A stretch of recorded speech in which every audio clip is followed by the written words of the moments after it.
Le couloir froid du château, où les lourdes portes des appartements du roi Alpha se sont refermées bruyamment derrière Mirel, la laissant seule dans la lumière vacillante des torches. Son monde s'est effondré, et ses yeux sont lourds de larmes après avoir vu celle qui a pris sa place sur les fourrures.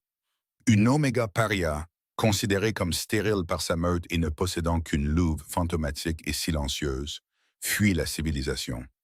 Elle s'enfonce dans la forêt ancienne où les branches de pin s'entrelacent comme des doigts squelettiques, la protégeant du regard froid de la lune.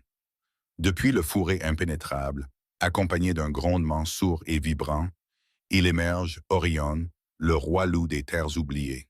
Sa carrure massive est couverte des cicatrices de bataille pétémales et ses yeux dorés brûlent d'un feu primitif qui transperce l'âme. Dans le refuge tranquille sous un surplomb rocheux, au milieu des odeurs de pain et de fumée de bois, l'alpha sévère touche le visage de Mirel. Il ne voit pas un défaut. Il sent une tempête cachée et la force d'une graine qui attend le feu. Le silence est brisé par les hurlements de défi d'une meute rivale. Orion accepte le combat, devenant un tourbillon de muscles et de fureur, défendant son territoire et la femme qu'il a choisi de considérer comme sienne.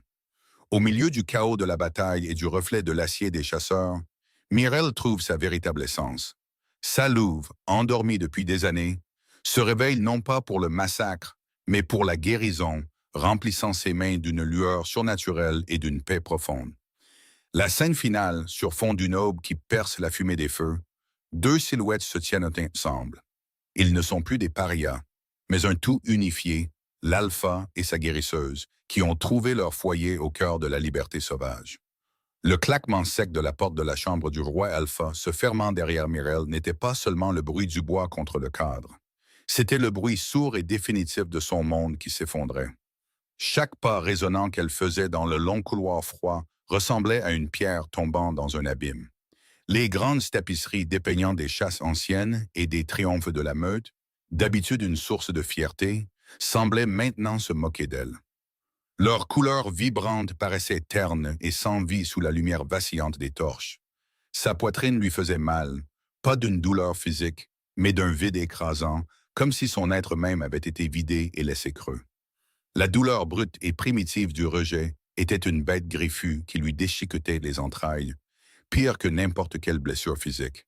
Elle a essayé de rationaliser, de contester l'image gravée dans son esprit, Astrid, drapée sur les fourrures de Daven, ses yeux sombres, brillants d'une satisfaction possessive qui aurait dû être pour Mirel. Mais il n'y avait aucun moyen de rationaliser l'odeur, la preuve indéniable d'intimité qui flottait dans l'air comme un parfum nauséabond. La propre louve de Mirel, un murmure timide, presque imperceptible en elle, avait reculé, avec un gémissement bas et plaintif que seule elle pouvait entendre.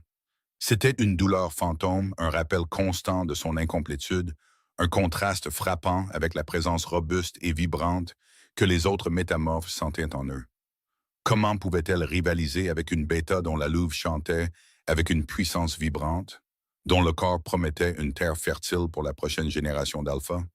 Elle était Mirel, l'oméga stérile, celle dont la louve bougeait à peine, dont l'odeur était discrète, dont le contact ne portait aucune étincelle du lien sacré. Les membres de la meute qu'elle croisait, leur visage un flou d'ombre et de regards détournés, confirmaient ses pires craintes. Leur silence était assourdissant, leur regard rapide, presque apitoyé, une piqûre vive. Ils savaient, ils avaient toujours su. Le bourdonnement tranquille de leur vie avait simplement continué sans heurte autour de sa dévotion aveugle. Elle avait été un fantôme au milieu d'eux, son cœur s'accrochant à un fantasme alors que la réalité avait déjà changé, la laissant à la dérive. L'air frais de la nuit fut un choc contre son visage strié de larmes lorsqu'elle sortit du donjon. La magnifique structure, habituellement un phare de sécurité et d'appartenance, ressemblait maintenant à une prison. La pleine lune, autrefois symbole d'espoir et d'unité pour la meute, était maintenant suspendue dans le ciel comme un œil froid et jugeur, illuminant sa honte aux yeux de tous. Elle resserra sa cape usée comme si son maigre tissu pouvait la protéger de la lumière perçante, du jugement silencieux qui émanait de chaque ombre. Où aller? Sa petite demeure, nichée à la lisière des terres de la meute, semblait trop proche, trop remplie des échos d'un amour qui n'avait jamais été vraiment le sien. Chaque couverture faite à la main, chaque herbe soigneusement entretenue, chaque moment de calme qu'elle avait passé à rêver d'un avenir avec Daven semblait maintenant souillé, empoisonné par la vérité. Elle ne pouvait pas y faire face, pas encore, pas avec cette blessure béante et à vif dans sa poitrine. L'instinct, une pulsion primitive qu'elle s'autorisait rarement, l'attira vers les parties les plus sauvages de la forêt, au-delà des marqueurs odorants familiers de la meute. Elle avait besoin de se perdre, de ne faire qu'un avec les ombres, de se débarrasser de la peau de l'oméga rejeté, ne serait-ce que pour quelques heures. Les pins imposants, leurs branches entrelacées comme des doigts noueux, offraient un dais d'anonymat, un refuge contre l'éclat dur de la lune. Leur odeur, vive et résineuse, était un antidote pur à la douceur écœurante de la trahison qui collait encore à ses sens. Alors qu'elle s'enfonçait plus profondément, les bruits de la meute, les hurlements lointains des patrouilles, le murmure des voix du village, le rythme régulier de la vie s'estompèrent en un bourdonnement indistinct. Ici, la forêt parlait une autre langue. Le bruissement de créatures invisibles, le murmure du vent dans les feuilles anciennes, le doux craquement des aiguilles de pin sous ses bottes usées. Chaque pas était une tentative de fuir la douleur, de fuir le poids suffocant de sa propre insignifiance. Elle était Mireille, la discrète, celle qui ne contestait jamais, ne demandait jamais, donnait toujours. Son rôle dans la meute avait toujours été clair: soigner les malades, cueillir des herbes, offrir du réconfort là où c'était nécessaire. Sa nature calme, son absence de loup dominant, l'avait reléguée à la périphérie, une présence utile mais facilement négligée. Elle l'avait acceptée, et même embrassée, croyant que sa douce loyauté serait finalement vue, appréciée, récompensée. Quelle folie! Le chemin devint plus étroit, moins fréquenté, la menant plus loin dans un fourré de chênes noueux et de buissons épineux. L'air devint plus lourd, plus épais, chargé d'une énergie différente. L'odeur familière de sa propre meute avait disparu, remplacée par quelque chose de plus sauvage, d'indompté. C'était d'une odeur ancienne, terreuse, teintée d'ozone et d'autres choses, quelque chose d'intensément musqué et de profondément animal. Cela lui picota la peau, hérissant les poils fins de ses bras, un frisson parcourant son échine qui n'avait rien à voir avec le froid. Ce n'était pas l'odeur de sa meute, c'était tout autre chose, quelque chose de redoutable. Son souffle se coupa. Sa louve, la partie silencieuse, presque dormante d'elle, s'agita pour la première fois depuis longtemps, non pas avec un gémissement, mais avec un grondement sourd et vibrant. C'était une sensation étrange, un mélange de peur primale et d'une attraction troublante, indéniable. Ses sens s'aiguisèrent. Le bruissement des feuilles semblait plus fort, le craquement d'une brindille plus prononcé. Elle pouvait sentir la terre sous ses pieds, le sol froid et humide s'infiltrant à travers ses bottes, la connectant à quelque chose d'ancien et de brut. Un grognement sourd, profond et guttural déchira le silence, vibrant à travers ses os mêmes. Ce n'était pas le grognement joueur d'un compagnon de meute, ni le grognement d'avertissement d'un loup territorial en patrouille. C'était autre chose, quelque chose de plus ancien, de plus puissant, imprégné d'une autorité brute et indomptée qui faisait hurler ses instincts de danger et d'autre chose, quelque chose de fascinant. Mireille se figea, son cœur martelant ses côtes comme un oiseau piégé. Ses yeux, larges et dilatés dans la pénombre, balayaient les alentours, essayant de pénétrer les ombres denses. Le grognement était devenu d'une proximité impossible. De derrière le tronc noueux d'un chêne ancien, enveloppé d'une épaisse mousse, elle pouvait sentir ses vibrations dans la terre, dans l'air même qui l'entourait. C'était un son qui commandait l'attention, qui exigeait le respect, qui promettait à la fois une puissance immense et une destruction potentielle. Elle ne fuyait plus seulement sa douleur. Elle se heurtait à quelque chose de entièrement nouveau, de totalement inconnu. Et alors que le grognement s'intensifiait, une ombre se détachant de l'obscurité plus profonde des bois, Mireille réalisa qu'elle n'était pas tombée sur un refuge, mais sur une nature sauvage d'un autre genre. Une nature sauvage qui abritait un alpha différent de tous ceux qu'elle avait jamais connus, et dont les yeux, même dans la faible lueur de la lune, brûlaient d'une intensité qui promettait de la consumer. Le grognement n'avait pas été un avertissement, c'était une déclaration. Il vibrait à travers les os mêmes de Mireille, une corde primale frappée au plus profond de la terre elle-même. L'ombre se condensa, se détachant du chêne ancien, et ce qui émergea était moins un homme qu'une force de la nature. Il était immense, la dominant, sa silhouette encadrée par la lumière crue et impitoyable de la lune. Chaque ligne de son corps, même dans la pénombre, parlait d'une puissance brute et débridée, d'une grâce dangereuse qui la terrifiait et la captivait à la fois. Son odeur la frappa ensuite, un cocktail puissant de pine, de terre humide et d'un musc animal indéniablement sauvage, de sang ancien et de la légère odeur électrisante de l'ozone. C'était une odeur différente de toutes celles qu'elle avait rencontrées dans sa propre meute, un arôme plus profond, plus ancien, qui parlait de solitude et de nature sauvage indomptée. C'était l'odeur d'un prédateur au sommet de la chaîne alimentaire, une créature forgée au cœur de la forêt, non souillée par les conforts plus doux de la civilisation. Ses propres sens, émoussés par son état sans louve, s'aiguisèrent en soudainement, chaque terminaison nerveuse picotant d'un mélange de peur et d'une étrange attraction, presque magnétique. Sa louve fantôme, habituellement un gémissement, laissa maintenant échapper un grondement sourd et involontaire, une vibration silencieuse qui résonna au plus profond de sa poitrine. Il entra pleinement dans la lumière de la lune, et Mireille eut le souffle coupé, un son étranglé perdu dans le vaste silence des bois. Il était couvert de cicatrices, pas seulement les marques superficielles d'escarmouches, mais des lignes profondes et épaisses qui sillonnaient son visage et ses bras, disparaissant sous le cuir sombre et déchiré de sa tunique. Chaque cicatrice racontait une histoire de bataille brutale, de survie contre des probabilités impossibles. Ses cheveux, un enchevêtrement de noir de minuit, tombaient sur un front qui était perpétuellement plissé, plongeant ses yeux dans une ombre plus profonde.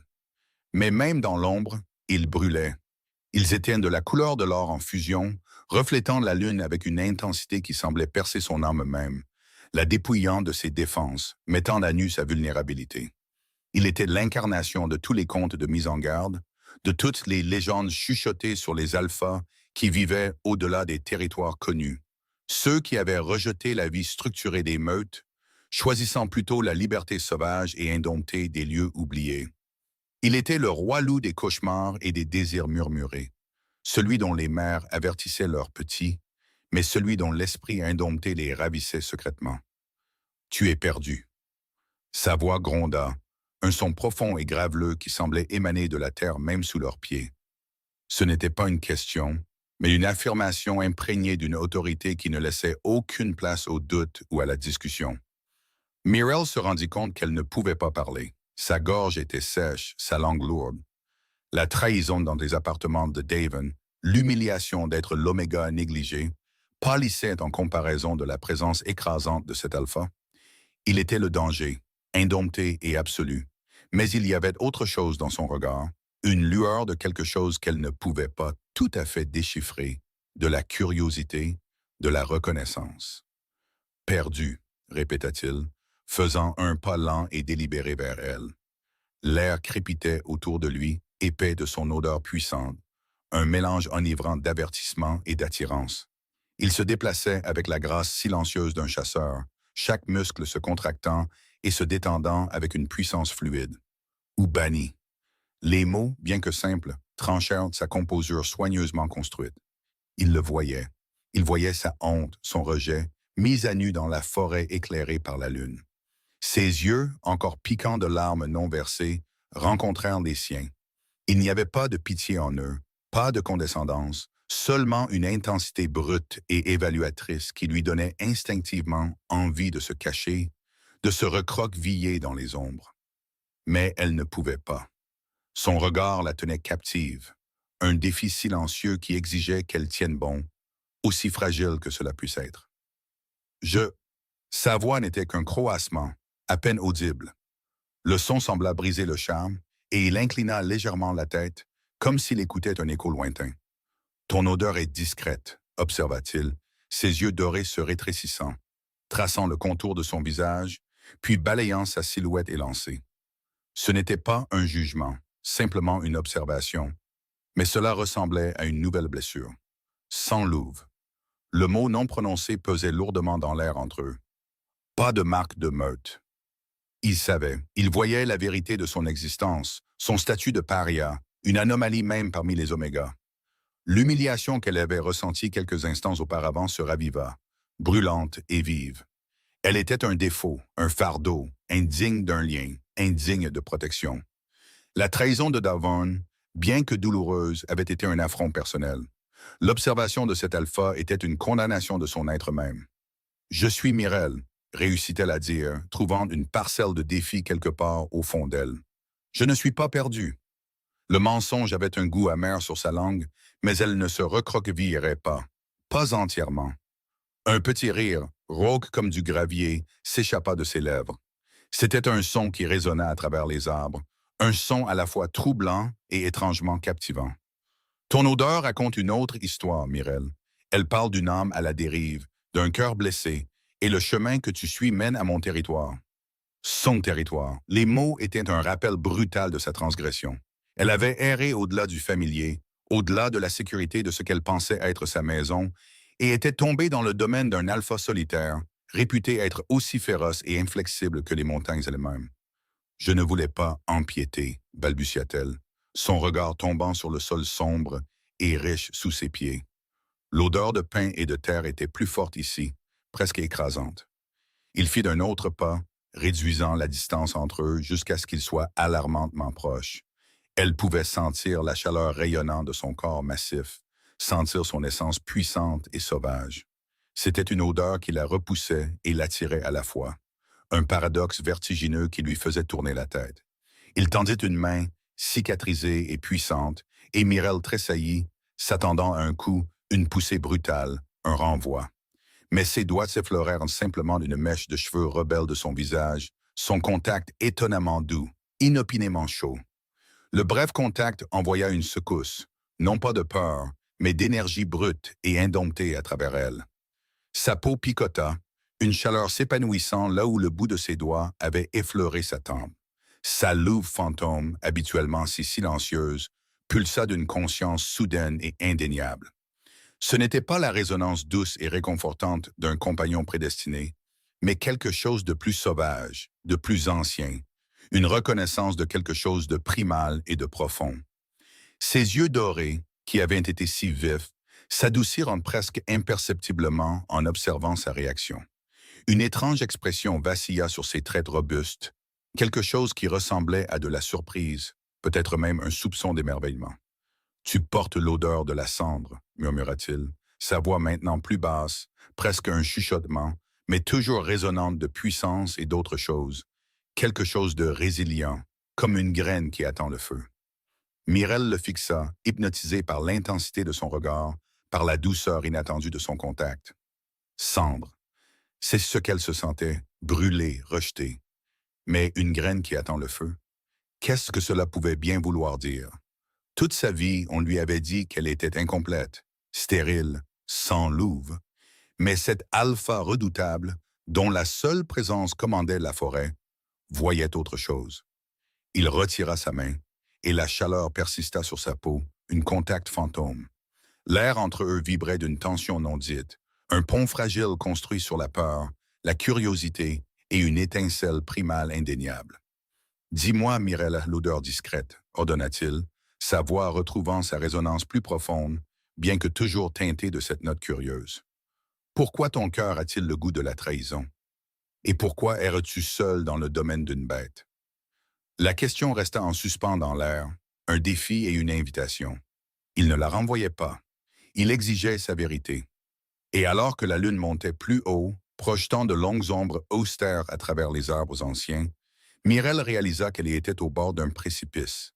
Elle pouvait fuir, essayer de retourner sur ses pas vers une meute qui ne voulait plus d'elle, ou elle pouvait raconter son histoire à l'alpha balafré du monde sauvage, et peut-être, juste peut-être, trouver un refuge inattendu au cœur du danger lui-même. Son regard retint le sien, une promesse tacite de salut ou d'anéantissement, et Mirel se retrouva en équilibre sur le fil, inexorablement attiré par le feu dans ses yeux. La question de l'alpha flottait dans l'air lunaire, lourde et tranchante, exigeant une réponse que Mirel n'était pas sûre de posséder. Pourquoi son cœur avait-il le goût de la trahison? Pourquoi errait-elle dans le domaine d'une bête? La vérité était un nœud emmêlé de honte et de douleur brute, trop vulnérable pour être articulé, mais ses yeux dorés, brûlant d'un feu ancien, la forçaient à parler. Elle pouvait sentir le battement incessant de son propre cœur, un rythme frénétique contre ses côtes, faisant écho aux poux sauvages de la forêt qui les entourait. L'odeur de pain et de terre humide se mêlait à son muscle puissant et indompté, une combinaison vertigineuse qui la clouait au sol tout en la désorientant. Mon cœur a le goût de cendre, réussit enfin à dire Mireille, sa voix un murmure cassant, à peine plus fort que le bruissement des feuilles agitées par une brise invisible. Elle déglutit, la sécheresse de sa gorge faisant accrocher ses mots. Brûlée, rejetée. Elle risqua un regard vers lui, se préparant au sarcasme inévitable, au renvoi entendu qu'il avait suivi toute sa vie. Mais son expression resta indéchiffrable, son regard inébranlable, absorbant simplement ses mots. « Je suis une oméga », continua-t-elle, une honnêteté amère teintant sa voix. « Sans louve stérile, un fardeau pour ma meute. » Les mots, habituellement chuchotés dans les confins sombres de son propre esprit, résonnaient maintenant dans la vaste nature sauvage, dépouillée de toute prétention. Le roi Alpha Doven, il devait être mon compagnon, mon lien. Sa voix se brisa sur le dernier mot, la blessure fraîche de la trahison se rouvrant. Je suis allé le voir ce soir pour lui offrir du réconfort, pour donner, mais il l'avait déjà trouvé ailleurs, avec une autre. Elle n'avait pas besoin d'élaborer. Le tableau silencieux dans les appartements de Daven, le regard triomphant d'Astrid, l'intimité désinvolte de la scène, en disaient long. L'alpha devant elle, la sentinelle silencieuse et balafrée du monde sauvage, semblait comprendre. Ses yeux, bien que toujours intenses, ne contenaient aucun jugement, seulement une immobilité profonde et troublante. C'était un silence bien plus profond que tout ce qu'elle avait connu avec sa propre meute. Un silence qui ne condamnait pas, mais qui simplement était. « Il savait », ajouta-t-elle, la douleur refaisant surface avec une force renouvelée. La meute, ils savaient tous. Ils me regardaient, donnaient, espéraient, pendant qu'ils étaient tous passés à autre chose. Ses mains tremblaient et elle les serra en poing, enfonçant ses ongles dans ses paumes, cherchant une autre douleur pour s'ancrer. Je ne suis rien pour eux, moins que rien, une oméga qui ne peut même pas se transformer, dont la louve n'est qu'un fantôme. Les derniers mots étaient une confession, une vie d'humiliation mise à nu.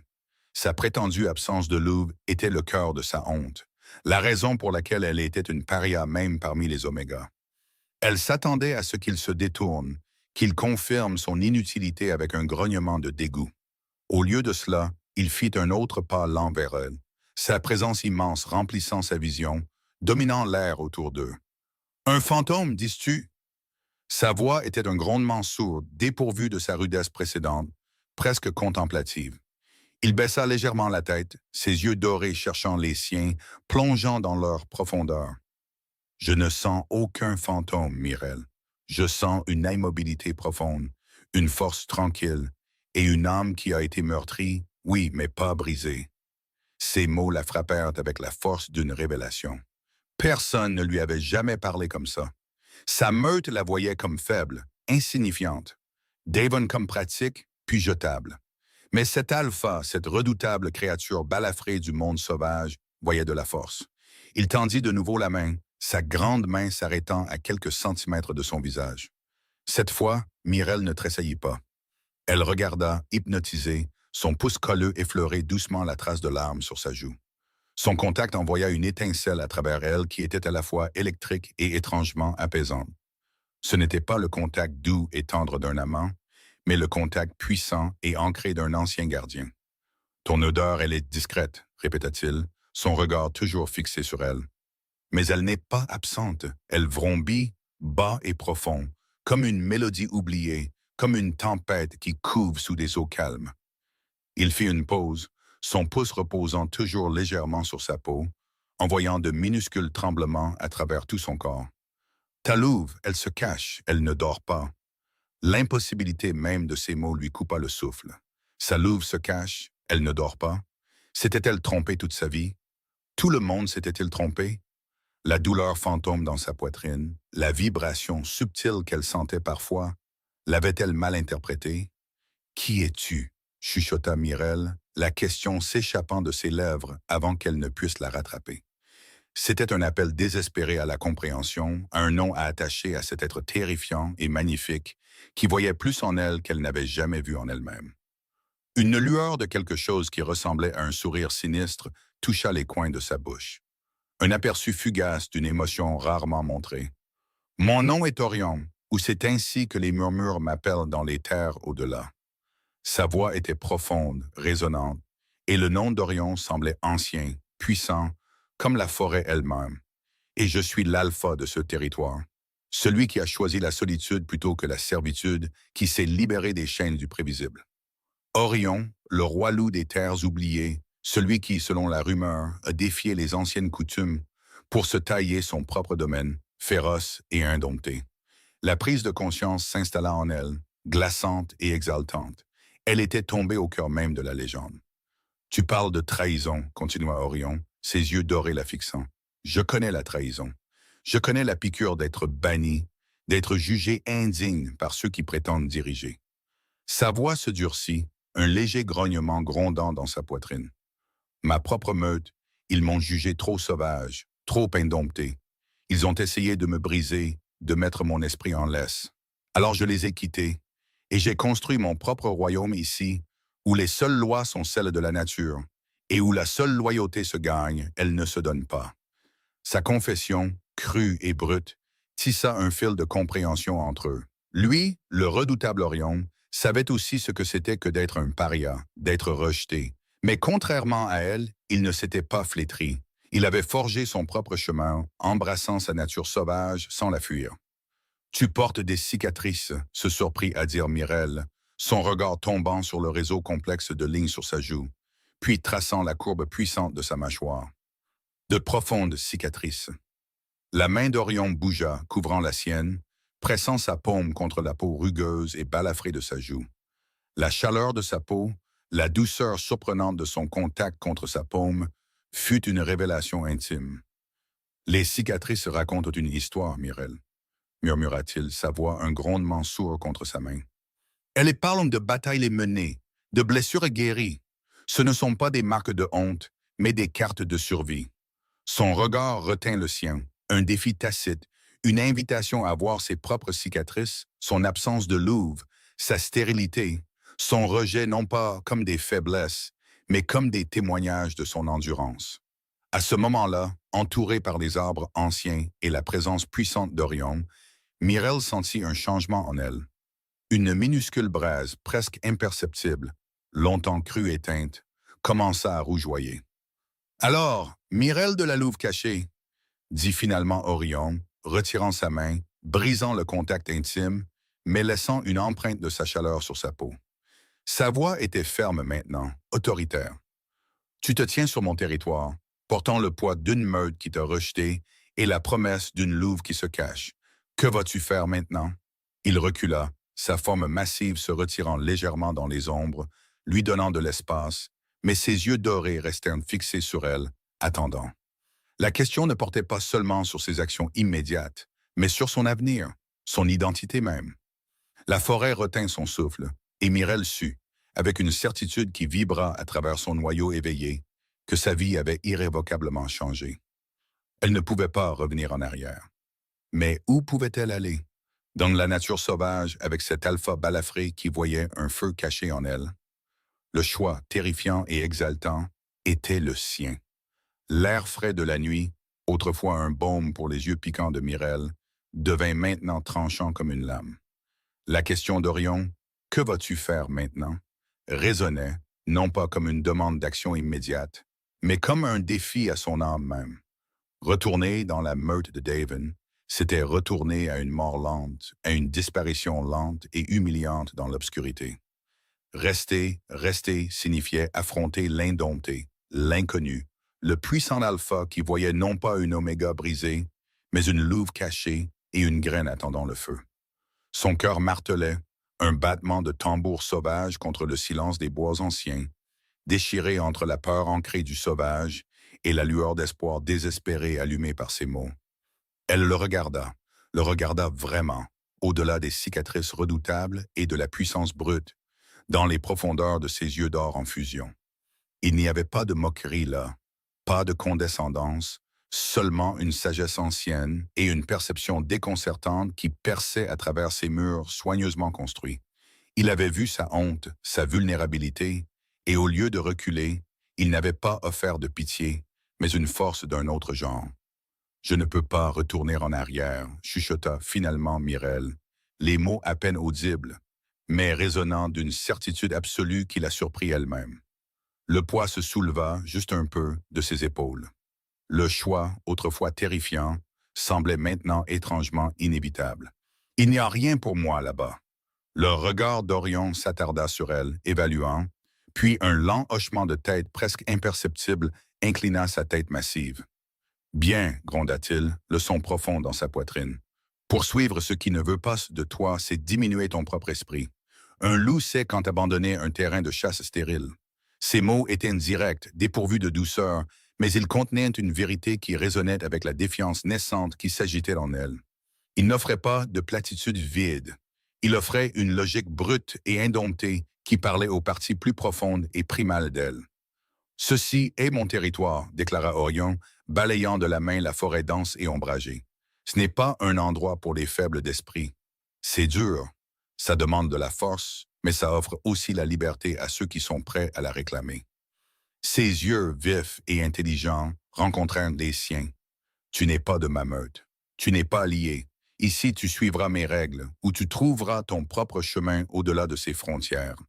C'était un ultimatum brutal, dépourvu des faux conforts qu'elle avait connus. Mais il y avait aussi une étrange intégrité. Il ne lui demandait pas d'être quelque chose qu'elle n'était pas. Il lui demandait d'être, de réclamer sa propre existence. « Je comprends, » dit Mireille, sa voix plus forte maintenant, trouvant d'une nouvelle résolution.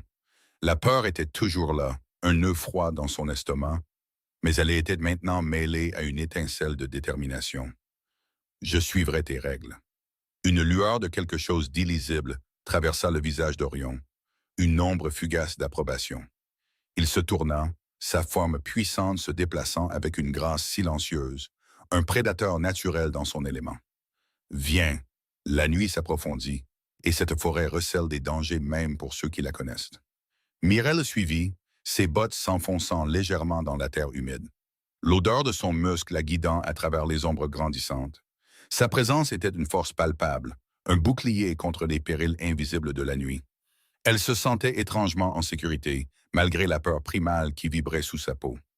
Ce n'était pas la fausse sécurité d'une meute qui l'avait rejetée, c'était la protection authentique et indomptée d'un alpha qui avait choisi de la reconnaître. Il la mena à travers un labyrinthe d'arbres anciens, leurs branches s'entremêlant au-dessus, créant un tunnel vivant sous l'œil vigilant de la lune. L'air se refroidit, mais la proximité d'Orion rayonnait d'une chaleur surprenante, une chaleur puissante qui coupait le froid.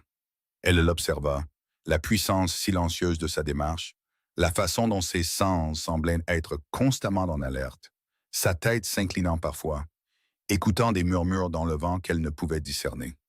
Il était une créature d'instinct, affûtée par la solitude et la survie. Après ce qui sembla être une éternité, ils émergèrent dans une petite clairière, dominée par un surplomb rocheux massif qui formait un abri naturel.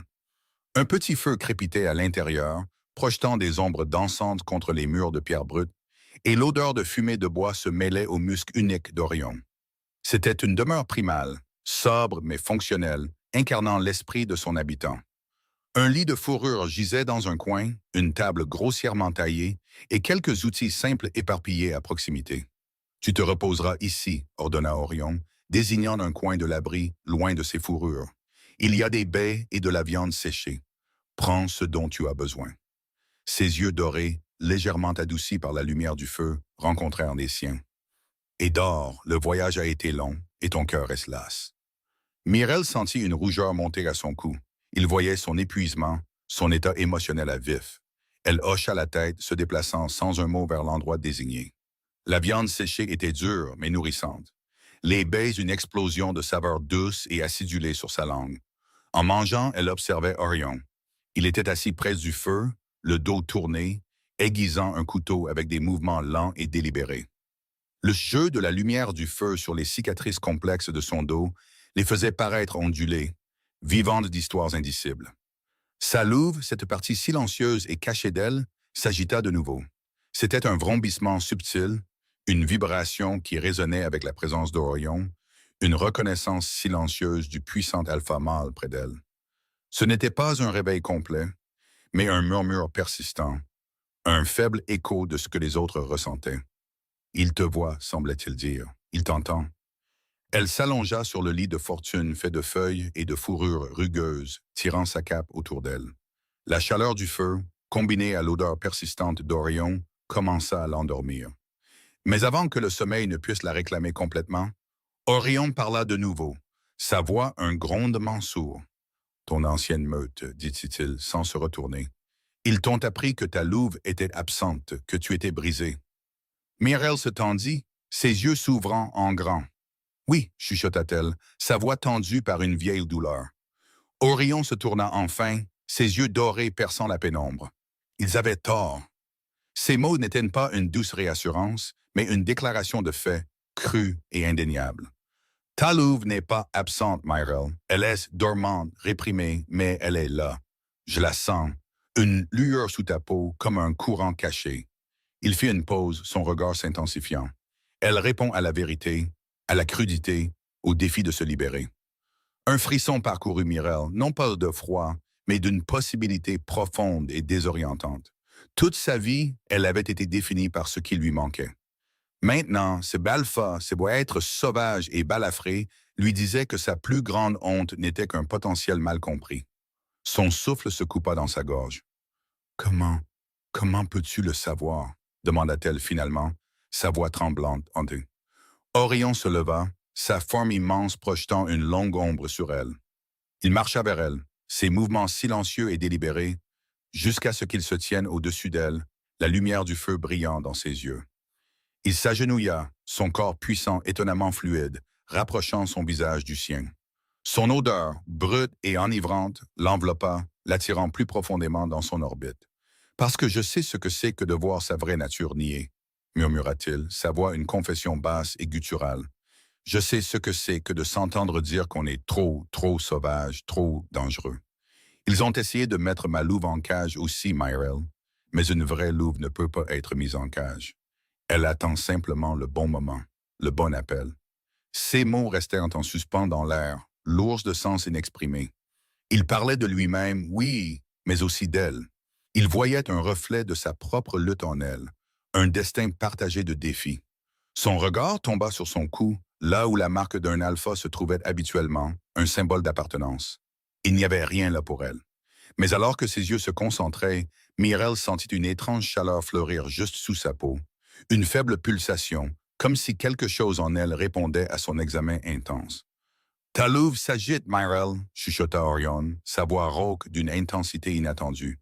Ses doigts, cailleux et forts, s'avancèrent, non pas pour toucher, mais pour planer juste au-dessus de la peau délicate de sa gorge. Elle entend l'appel à s'éveiller. Avant qu'elle ne puisse traiter ses mots, avant même qu'elle ne puisse respirer, un hurlement soudain et perçant déchira la nuit, plus proche que tous ceux qu'elle avait entendus auparavant, un son de douleur et de fureur brute et désespérée. C'était un son qui fit s'écarquiller les yeux dorés d'Orion, un grognement sourd jaillissant de sa propre poitrine. Sa tête se tourna brusquement vers l'entrée de l'abri, tout son corps se tendant, rayonnant d'un danger prédateur immédiat. Il ne la regardait plus, ne parlait plus de louve cachée. Il était un alpha dans son domaine, alerté d'une menace. « Reste ici, ordonna-t-il, sa voix un grognement sourd, avant de disparaître, une silhouette sombre s'évanouissant dans la forêt éclairée par la lune. Laissant Myrelle seule avec l'écho vibrant du hurlement lointain et angoissé, et la prise de conscience glaçante que sa nouvelle et fragile sécurité pourrait être bien plus périlleuse qu'elle n'aurait jamais pu l'imaginer. Le hurlement angoissé déchira la quiétude fragile de la nuit, un son d'une douleur si brute et viscérale qu'il trancha la composure de Myrelle, la laissant froide et tremblante. Le départ soudain d'Orion, une silhouette sombre avalée par la forêt, la laissa complètement seule, à la dérive dans une mer de peur primale. La chaleur qu'il avait rayonnée, l'étrange sentiment de sécurité que sa présence avait offert, disparut aussi vite qu'il l'avait fait, la laissant exposée au froid mordant et à la menace résonnante. Son cœur martelait ses côtes, un oiseau frénétique et piégé. Chaque bruissement de feuilles, chaque craquement lointain d'une brindille envoyait une secousse de terreur à travers elle. Elle n'était qu'une simple oméga, sans louve et vulnérable, échouée au cœur d'une nature sauvage indomptée, sur le territoire d'un alpha qui faisait maintenant face à un danger inconnu. Son premier instinct fut de se recroqueviller, de resserrer sa cape et de se fondre dans les ombres, de devenir aussi invisible qu'elle se sentait souvent. Mais alors les mots d'Orion, si récemment prononcés, résonnèrent dans son esprit. Ta louve, elle se cache, elle ne dort pas. Et une âme qui a été meurtrie, oui, mais pas brisée. La certitude profonde dans sa voix avait allumé une étincelle, une fragile braise d'espoir qu'elle croyait morte depuis longtemps. Était-ce possible? Sa louve, la présence silencieuse et fantomatique, pouvait-elle vraiment attendre? Le souvenir de son contact, la douceur surprenante de son pouce colleux sur sa joue, la chaleur qui avait fleuri sur sa peau, résonnaient avec une force inconnue. Il ne l'avait pas plainte, il l'avait vue. Il l'avait défiée. Et dans ce défi, il lui avait involontairement donné quelque chose à quoi s'accrocher. Les bruits lointains de la lutte lui parvinrent, étouffés par les arbres denses, un grognement, un juron, le bruit sourd de corps qui s'entrechoquent. Son souffle se coupa. Orion se battait-il? Était-il blessé? Une nouvelle peur, vive et inattendue, la transperça.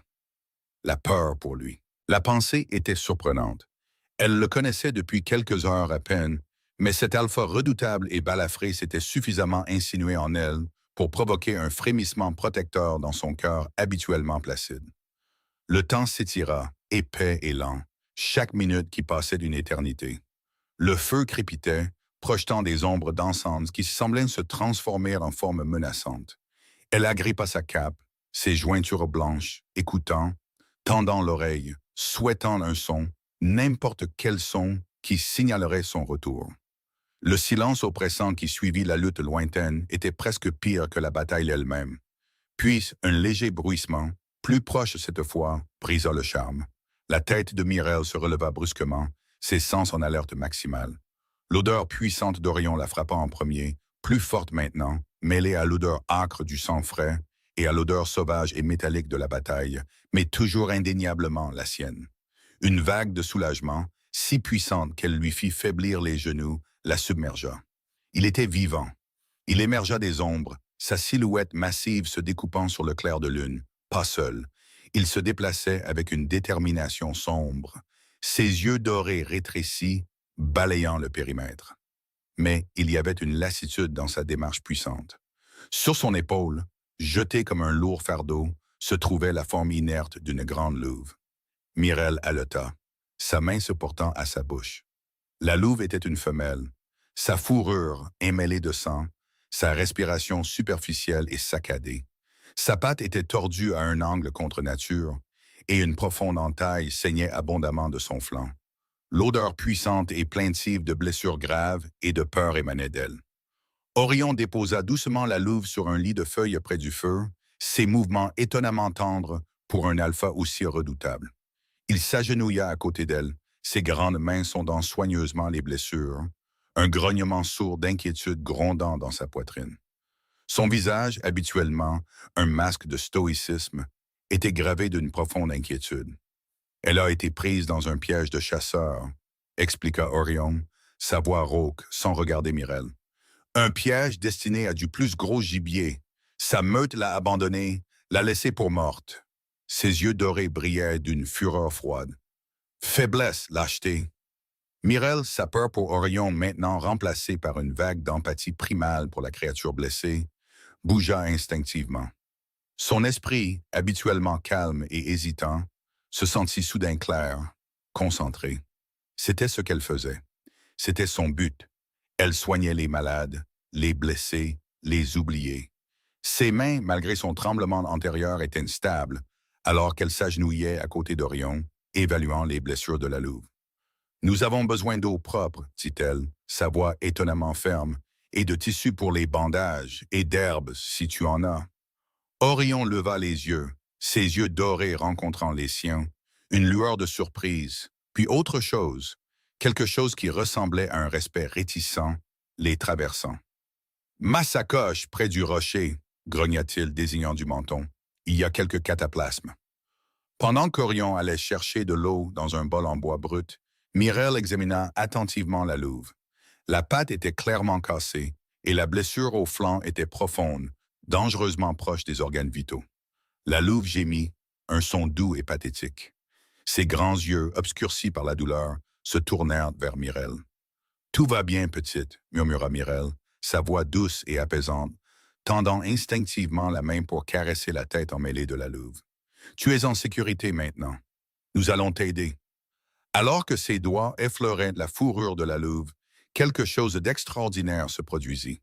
Sa louve fantôme, habituellement un bourdonnement lointain, pulsa soudain d'une énergie vibrante et intense. Ce n'était pas un rugissement, mais un vrombissement puissant, une résonance profonde qui semblait s'écouler de son cœur, le long de son bras, et dans la louve blessée, les gémissements de la louve s'apaisèrent, remplacés par un doux soupir. Et ses yeux, bien que toujours douloureux, semblèrent s'éclaircir, se concentrant sur Mireille avec une compréhension presque humaine. Une chaleur subtile et inconnue se propagea dans la poitrine de Mireille, un sentiment de connexion qu'elle n'avait jamais connu auparavant. Orion revint, posant l'eau, son regard fixé sur Mireille, son expression indéchiffrable. Il avait clairement remarqué le changement, l'effet calmant qu'elle avait sur la créature blessée, la lueur subtile, presque imperceptible, qui semblait émaner d'elle alors qu'elle touchait la louve. Ses yeux dorés, habituellement si vifs et évaluateurs, étaient maintenant remplis d'une profonde curiosité et d'un soupçon d'autre chose, d'admiration. « Tu l'as calmée, » observa-t-il, sa voix un murmure bas et rauque. « Elle souffre, » répondit Mireille, son attention entièrement portée sur la louve, ses mains se déplaçant déjà avec une efficacité exercée. Elle prit les cataplasmes de la sacoche d'Orion, ses doigts effleurant les siens en le faisant. Le bref contact envoya une secousse familière à travers elle, une puissante vague d'énergie qui intensifia le vrombissement de sa louve cachée. Cette fois, Orion ne recula pas. Sa main s'attarda, son pouce effleurant le sien, un contact silencieux, presque possessif. Ensemble, ils travaillèrent. Mireille nettoya les blessures, ses mains douces étonnamment fortes, sa concentration absolue. Orion, avec sa force immense, aida à atteler la patte cassée, ses doigts puissants se déplaçant avec une délicatesse surprenante sous la direction silencieuse de Mireille. L'air dans le petit abri était épais de l'odeur de sang, d'herbe et du musc puissant d'Orion, mais aussi d'une harmonie étrange et indéniable. Ils se déplaçaient comme s'ils étaient chorégraphiés. Deux êtres disparates unis par un but commun, leur communication tacite s'écoulant sans heurts. Alors que Mireille finissait de bander la blessure au flanc, la louve blessée, maintenant plus calme, lui lécha faiblement la main. Mireille sentit une connexion profonde, un puits profond de compassion débordant en elle. Le vrombissement subtil de sa propre louve s'intensifia, un ronronnement doux et content résonnant au plus profond d'elle. « Elle vivra », dit finalement Mireille, un triomphe tranquille dans sa voix. Elle leva les yeux vers Orion, ses yeux brillants d'épuisement et de satisfaction. Orion rencontra son regard, ses yeux dorés retenant les siens, une chaleur dans leur profondeur qu'elle n'avait pas vue auparavant. « Tu as un don, Mireille, » déclara-t-il, sa voix basse et sincère. Un vrai toucher de guérisseuse. Ils étaient fous de te dire stérile, sans louve. Il tendit la main, sa main enveloppant doucement sa joue, son pouce effleurant la peau sous son œil. « Tu es pleine de vie, pleine de guérison, pleine d'une force qu'il ne pourrait jamais comprendre. » Son contact fut une révélation, lui envoyant des frissons. Ce n'était pas seulement physique, c'était une reconnaissance, une validation qui résonnait au plus profond de son âme. La louve fantôme en elle s'agita, pulsa, et pendant un instant fugace, Mireille sentit une vague de puissance brute, une connexion profonde avec la nature sauvage qui les entourait, avec l'alpha balafré agenouillé devant elle. Il se pencha plus près, son odeur l'enveloppant, ses yeux brûlants dans les siens. « Et ta louve, Mireille » murmura-t-il, sa voix un chuchotement guttural qui semblait contourner ses oreilles et parler directement à son esprit. Elle ne fait pas que s'agiter, elle se réveille et elle répond à l'appel de Mirel. Ces mots, un puissant mélange de révélation et de déclaration, restèrent en temps suspens dans l'air, chargés d'une énergie indéniable et primale. Il la réclamait, non pas avec une marque, mais avec sa reconnaissance, avec la puissance brute de sa volonté d'alpha. Et à ce moment-là, alors que sa louve cachée surgissait avec une force sans précédent, un nouveau hurlement perça la nuit. Non pas de douleur, mais de défi, un son profond et résonnant qui semblait venir de toutes les directions, encerclant leur petit sanctuaire éclairé par le feu, signalant un nouveau danger imminent qui menaçait de briser leurs liens fragiles et naissants. Les hurlements de défi qui brisèrent la paix fragile n'étaient pas les cris plaintifs d'une âme perdue, ni le jappement désespéré des blessés. C'étaient des appels profonds et résonnants, empreints d'agressivité et de défi, faisant écho de multiples directions autour de l'antre isolé d'Orion. C'étaient peut-être les revendications territoriales d'Alpha rivaux ou les avertissements vengeurs d'une meute qui avait osé s'aventurer trop loin. Orion réagit avec la vitesse et la férocité d'un éclair. L'expression tendre qu'il avait portée quelques instants auparavant, la vulnérabilité surprenante dans ses yeux dorés, disparut, remplacée par le masque durci d'un alpha guerrier. Un grognement bas et guttural jaillit de sa propre poitrine, un son si primal qu'il vibra à travers les pierres mêmes de l'abri, vibrant à travers les os de Mirel. Il se tourna vers l'entrée, son corps massif enroulé, chaque muscle tendu, rayonnant d'une aura de puissance létale. « Reste derrière moi », ordonna-t-il, sa voix un grognement sourd, ne laissant aucune place à la discussion. Sa main se porta instinctivement à la poignée du long couteau méchamment courbé à sa ceinture, le métal brillant faiblement à la lumière du feu. Mirel, figé dans les suites de sa puissante déclaration, sentit une nouvelle vague de terreur. C'était la nature sauvage. C'était le danger brut et indompté dont Orion l'avait averti. Son premier instinct fut d'obéir, de se recroqueviller, de devenir petite et invisible. Mais alors son regard vacilla vers la louve blessée, gémissant doucement dans son lit de fortune, ses yeux grands ouverts de peur. Une vague étrange et d'inconnu de protection déferla sur Mirel, se mêlant à la peur, la tempérant. Elle ne se défendait pas seulement, elle défendait une créature qu'elle venait d'aider à sauver, une créature qu'Orion avait amenée dans leur fragile sanctuaire. Les hurlements s'intensifièrent, plus proches maintenant, accompagnés du bruit sourd des pattes sur la terre molle, du bruissement des feuilles, du craquement des brindilles, de multiples intrus. Son souffle se coupa. Elle pouvait presque les sentir, même avec ses sens émoussés, l'odeur âcre de l'agression, l'odeur de loup, qui n'était pas de ce territoire, pas de l'odeur d'Orion. Orion sortit dans la clairière, une silhouette redoutable sur fond de forêt éclairée par la lune. Il se déplaçait avec une grâce prédatrice, rayonnant d'une puissance indomptée, qui semblait onduler dans l'air même. Il était une force de la nature, une sentinelle du sauvage, et alors qu'il se tenait là, défiant les intrus invisibles, Mirel ressentit une profonde vague de quelque chose qui ressemblait à de l'admiration et à une loyauté féroce et inattendue.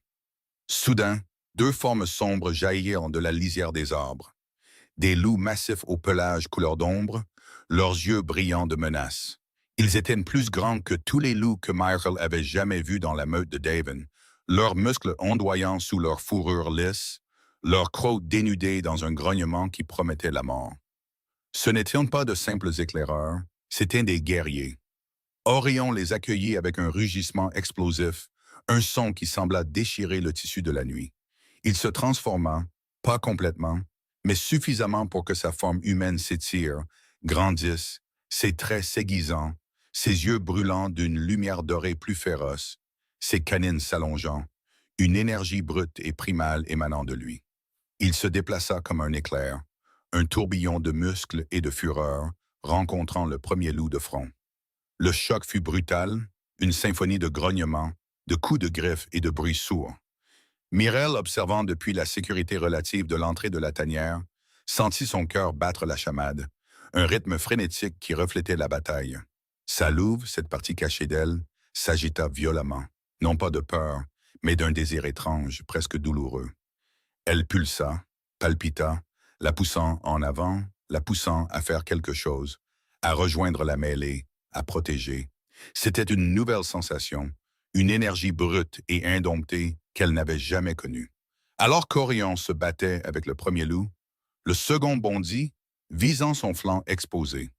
Sans un instant d'hésitation, Mirel poussa un cri, un son aigu et involontaire, un avertissement désespéré.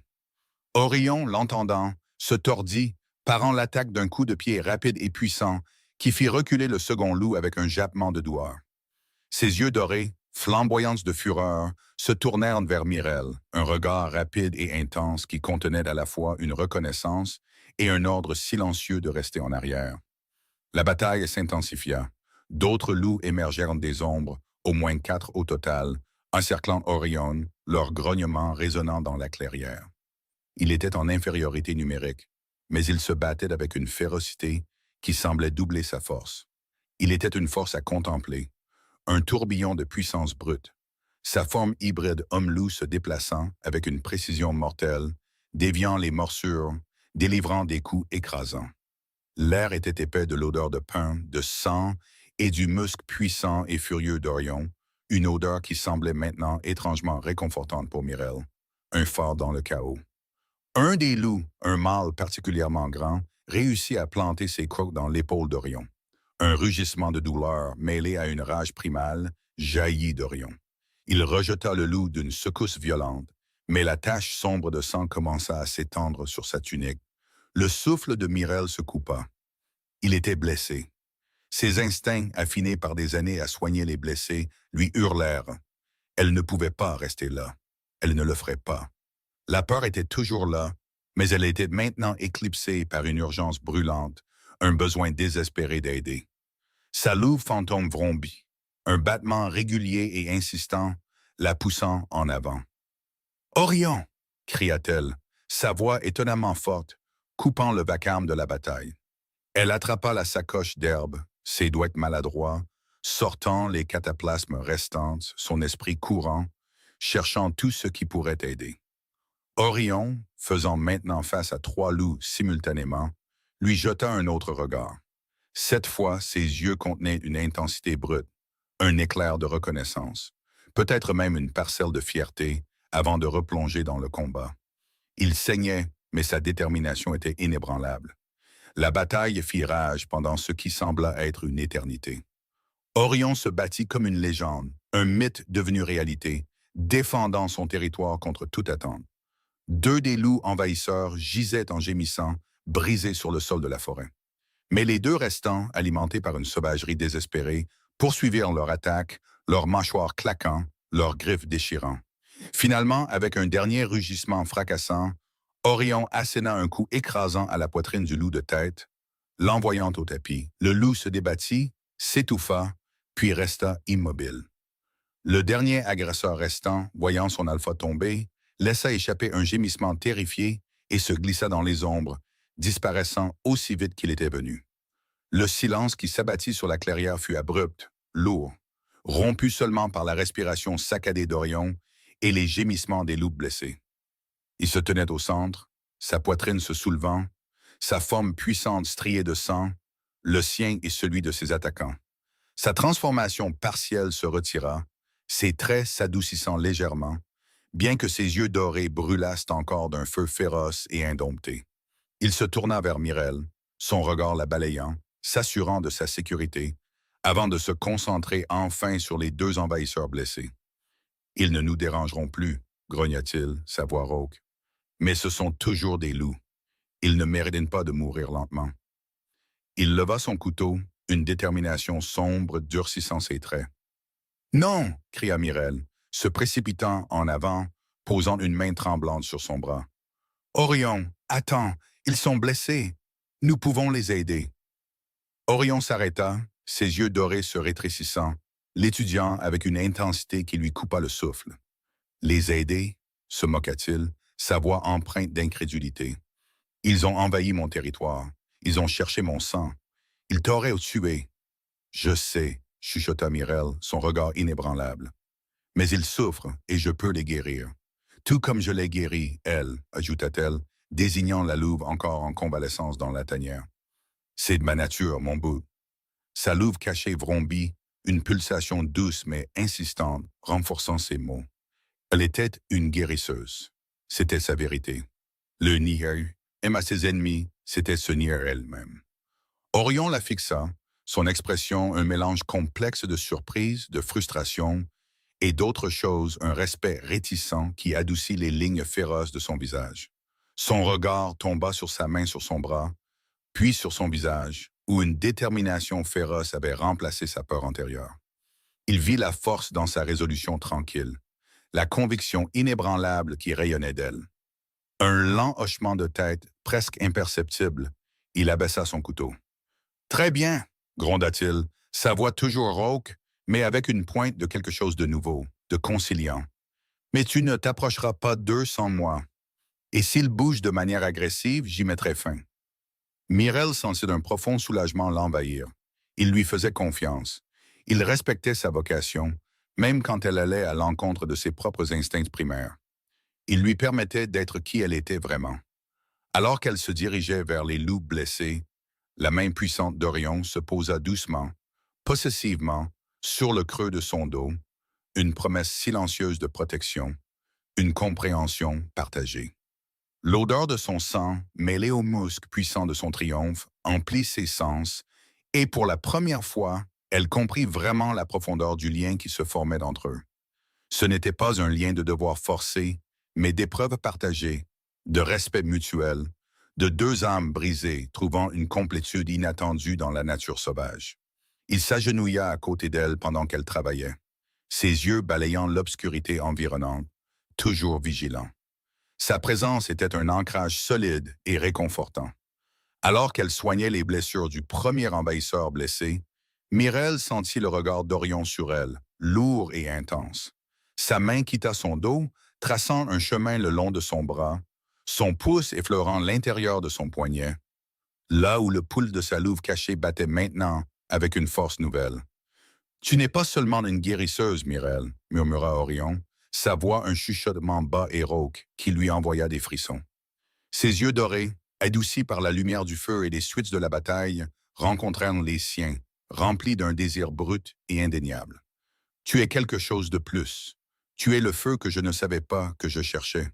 Et ta louve, ajouta-t-il, sa prise se resserrant imperceptiblement sur son poignet. Elle appelle la mienne. Elle chante pour moi. » Il se pencha, son corps puissant planant au-dessus du sien, son odeur l'enveloppant, enivrante et exigeante. Son souffle, chaud et primal, effleura ses lèvres.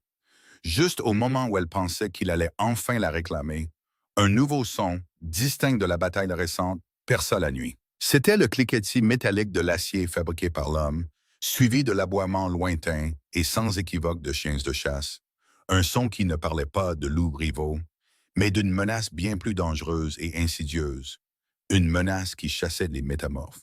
« Des chasseurs », grogna Orion, ses yeux s'écarquillant, sa main lâchant son poignet, tout son corps se tendant, rayonnant d'une fureur glaçante.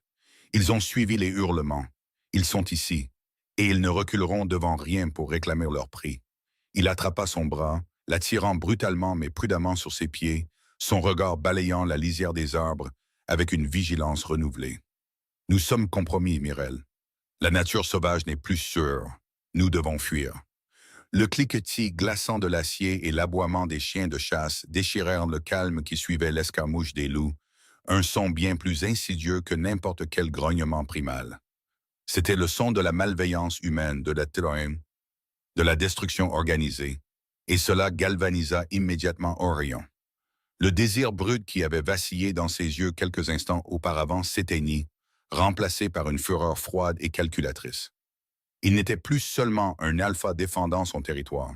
Il était un guerrier sentant un ennemi plus profond, plus ancien. « Des chasseurs », grogna Orion, sa voix un grondement bas et dangereux qui vibra à travers les os même de Mireille.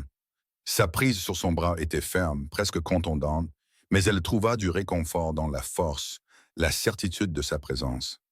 Ils ont suivi le sang. Ils sont ici. Il l'attira vers l'arrière de l'abri, ses yeux dorés balayant la lisière des arbres, formulant déjà une évasion. La louve blessée gémit doucement, sentant le danger renouvelé, et les deux envahisseurs vaincus, toujours en convalescence, s'agitèrent sans repos. « Et eux ?» demanda Mireille, désignant les créatures blessées, son cœur endolori par une nouvelle vague d'inquiétude.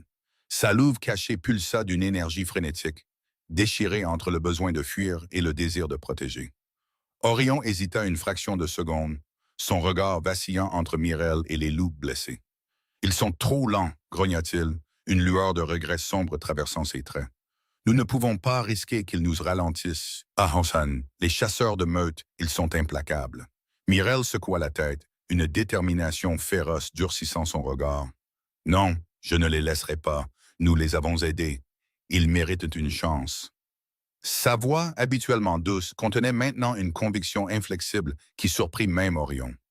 Sa louve, réveillée par l'urgence et son empathie profonde, pulsa avec une force qu'elle n'avait jamais ressentie auparavant, un rugissement silencieux au plus profond d'elle.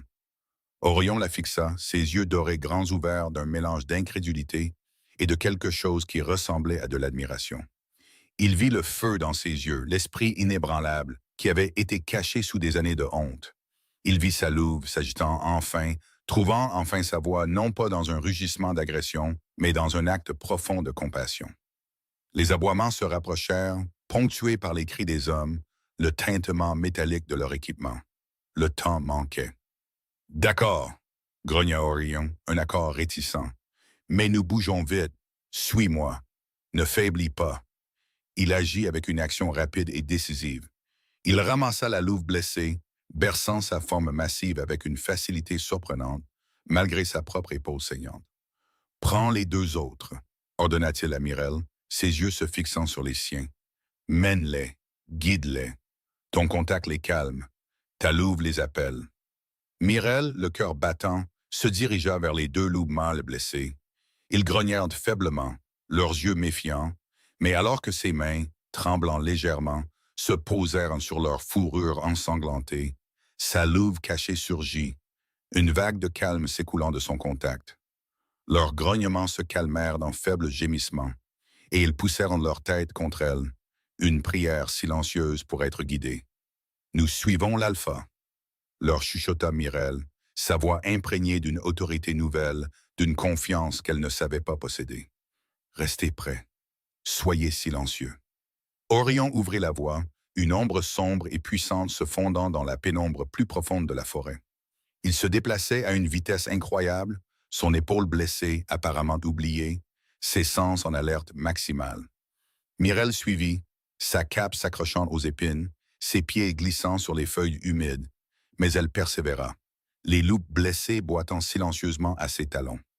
La forêt, autrefois un lieu de refuge, ressemblait maintenant à un labyrinthe dangereux, chaque ombre une menace potentielle. Les cris des chasseurs devenaient plus forts, plus proches. Ils gagnaient du terrain.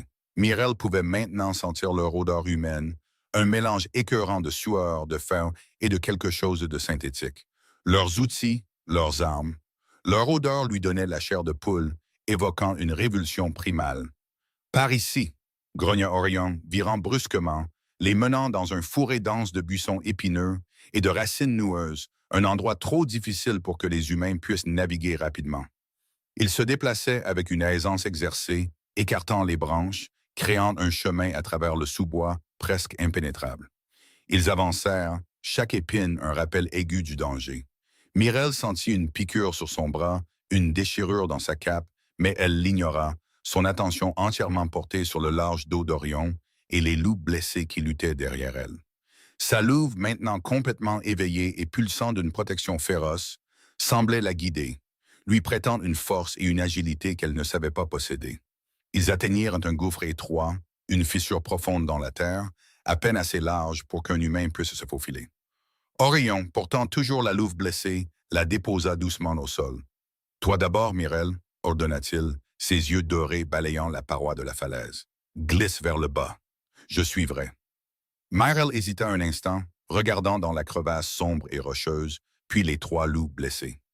Mais comment allait-il descendre? Orion laissa échapper un grognement frustré.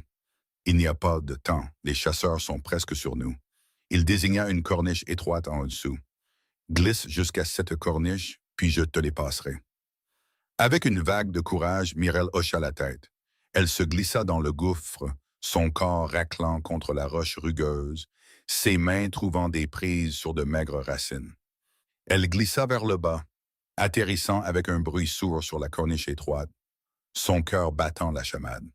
Orion, avec une force et une dextérité incroyables, abaissa soigneusement chaque loup blessé, un par un, dans les bras de Mireille. Elle les guida vers le bas, pesant leurs gémissements, sa louve leur insufflant le calme. Juste au moment où le dernier loup était installé sur la corniche, les cris des chasseurs étaient directement au-dessus d'eux, leur odeur humaine écrasante. Orion descendit en se dépêchant, atterrissant à côté d'eux avec un bruit sourd, son corps rayonnant d'une palpable. Il se pressa contre la paroi rocheuse, tirant Mireille et les loups près de lui, les dissimulant à la vue.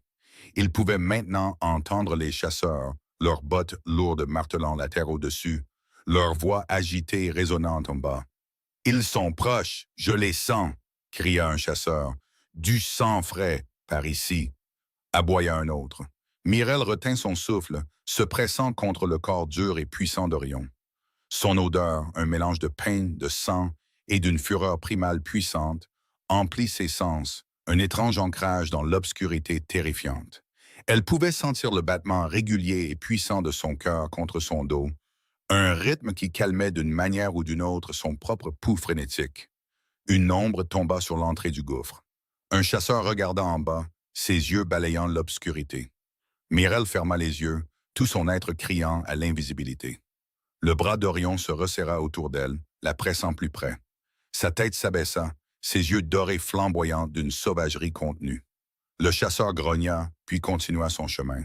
Rien ici, juste une impasse. Ils ont dû prendre un autre chemin. Leurs voix s'estompèrent, le bruit sourd de leurs bottes s'éloignant dans la distance. Le silence revint, rompu seulement par les faibles gémissements des loups blessés et la respiration saccadée d'Orion et de Mireille. Après ce qui sembla être une éternité, Orion relâcha lentement sa prise, bien qu'il ne la libérât pas complètement. Il se tourna, ses yeux dorés cherchant son visage dans la pénombre. « Ils sont partis pour l'instant, chuchota-t-il, sa voix encore rauque d'adrénaline.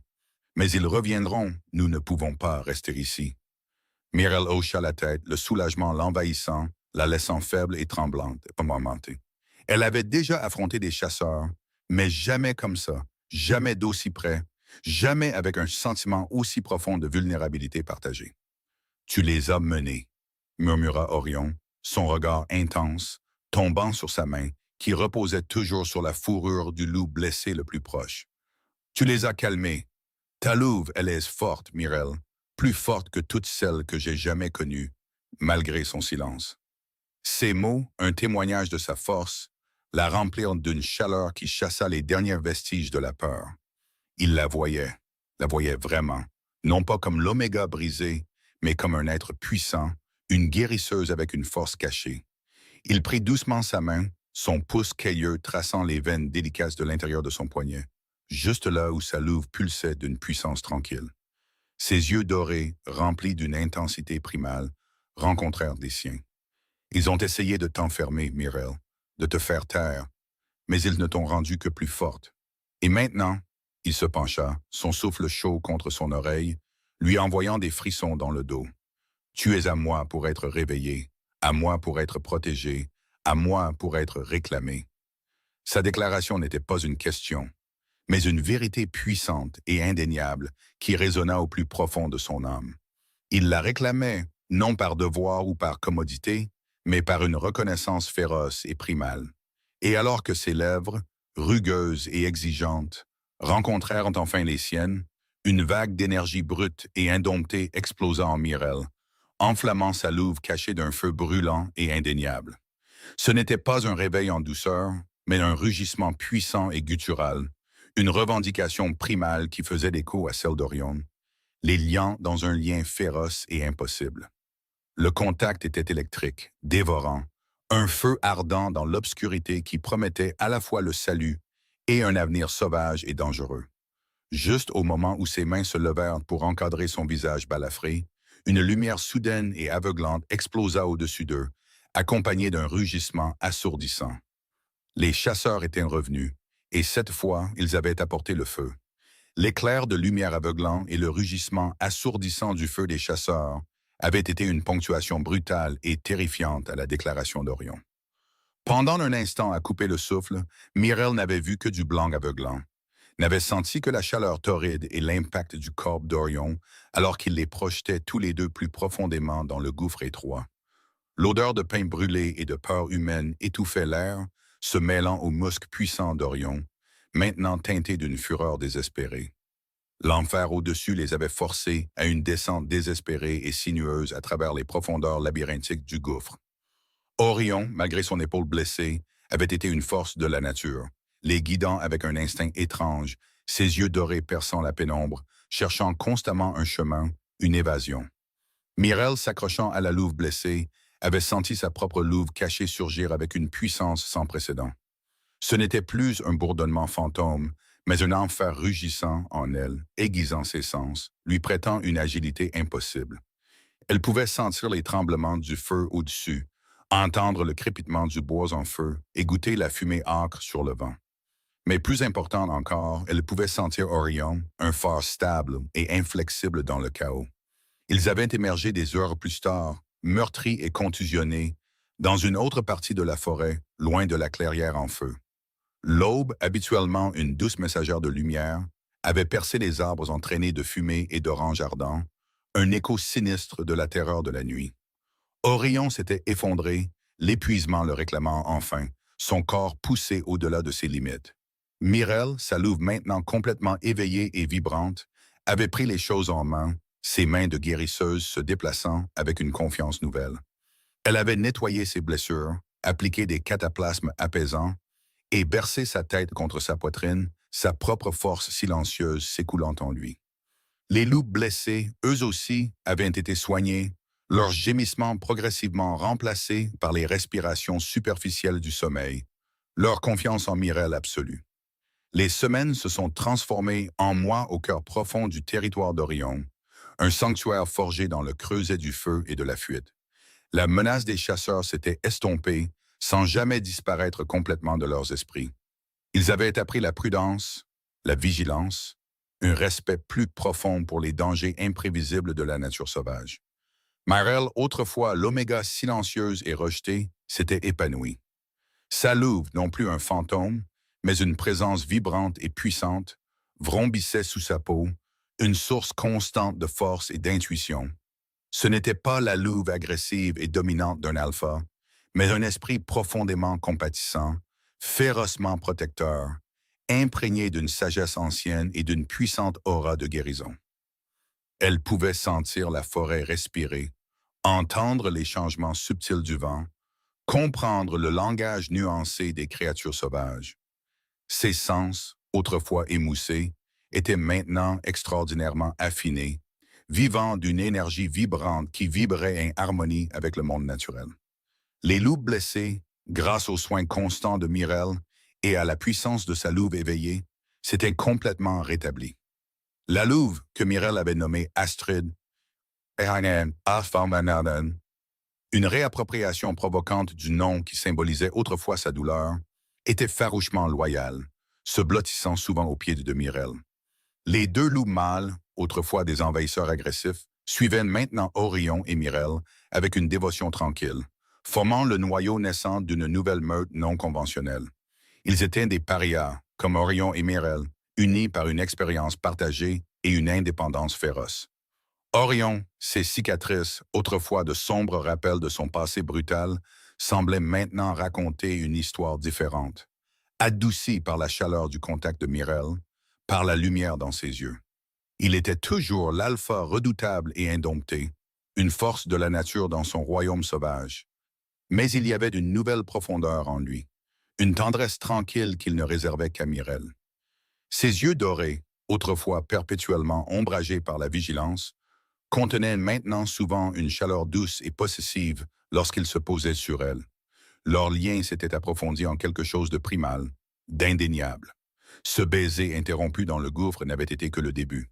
Plus tard, sous le regard bienveillant d'une nouvelle lune, dans l'intimité tranquille de leur tanière, Orion l'avait réclamé entièrement. Son contact, autrefois hésitant, était maintenant confiant et exigeant, allumant dans Mirel un feu qu'elle ne savait pas posséder. Il la marqua non pas avec ses dents, mais avec un baiser profond et émouvant qui résonna à travers tout son être, scellant leur lien avec une reconnaissance primale et spirituelle qui dépassait le physique. Sa louve avait rugi son acceptation, un son joyeux et triomphant qui résonna dans leurs esprits partagés. Elle était sa compagne, sa guérisseuse, sa force tranquille. Et il était le sien, son alpha, son protecteur, son amour sauvage et indompté. Mireille se tenait à l'entrée de leur abri, le soleil du matin tacheté à travers les feuilles, projetant des motifs changeants sur le sol de la forêt. L'odeur de pin et de terre humide, mêlée au musc unique d'Orion et à l'odeur naissante de leur petite meute, était de son foyer. C'était un contraste frappant avec l'odeur écœurante du sentier qu'elle avait connu au donjon de Davin. Elle pensa à Davin, à Astrid, à la meute qui l'avait rejetée. La douleur était un écho lointain maintenant, une cicatrice estompée. Elle ne ressentait aucune amertume, seulement un profond sentiment de gratitude. Leur trahison ne l'avait pas brisée, elle l'avait libérée. Elle l'avait menée à Orion, à son propre éveil, à une vie plus vibrante et plus vraie qu'elle n'aurait jamais pu l'imaginer. Elle n'était pas stérile, elle était fertile d'une compassion qui nourrissait la vie. Elle n'était pas sans louve. Sa louve était un esprit puissant et ancien, un baume pour les blessés, un bouclier pour les vulnérables.